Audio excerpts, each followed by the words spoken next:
And in this presentation, I'd like to talk about hypotheses, how to frame them. A hypothesis is a testable comparison.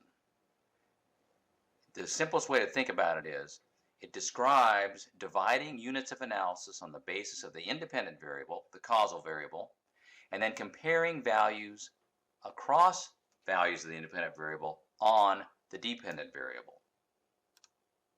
Here's an example.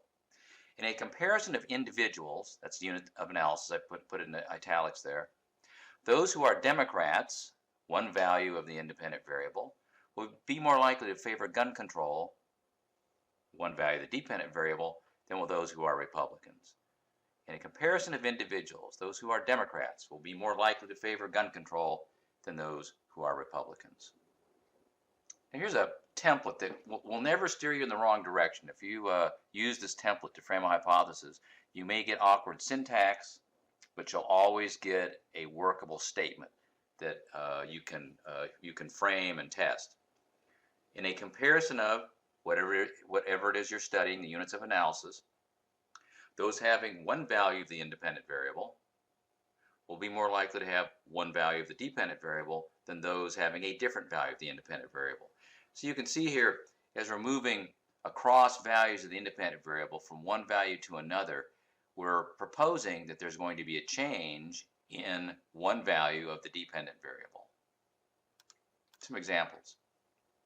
In a comparison of countries, units of analysis, those having PR electoral systems, proportional representation, will be more likely to have higher voter turnout than those having plurality electoral systems.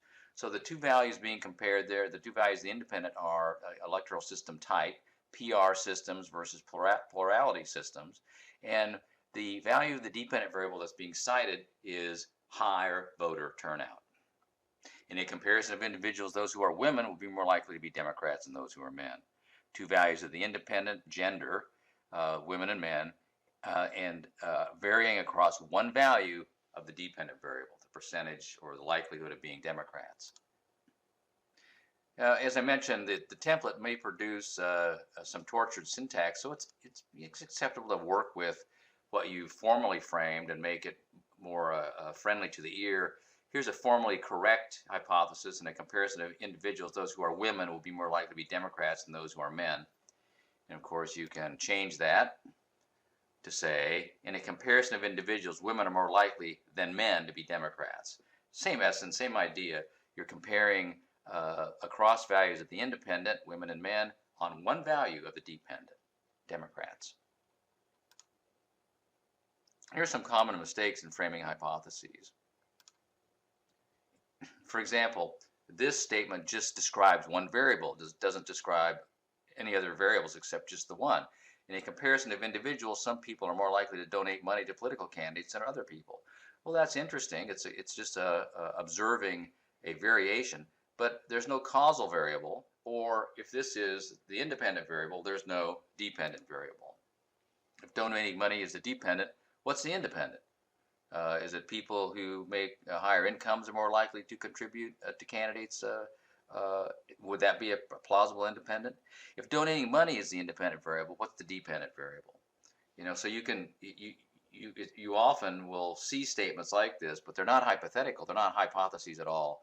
They're just citing one variable. Here's a second mistake: not making an explicit comparison. Highly religious people vote at high rates. Well, it may be implied that less religious people are voting at low rates, but don't leave it implicit. The key comparison, that less religious people vote at low rates, is implicit. Make sure you explicitly make the comparison. In a comparison of individuals, those who have high levels of religiosity will be more likely to vote than those who have low levels of religiosity.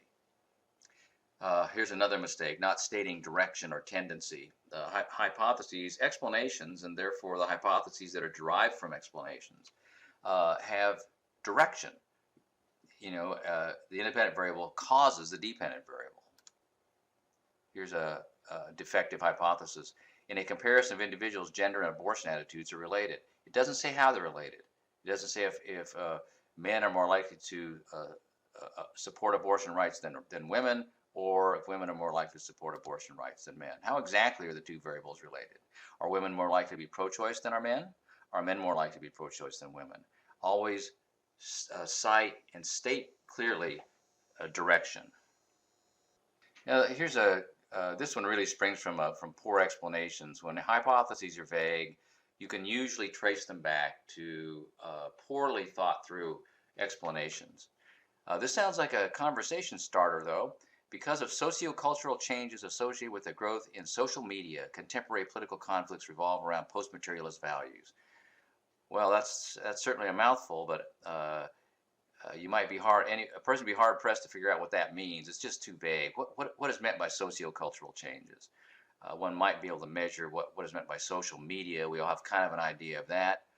Contemporary political conflicts. What are post-materialist values?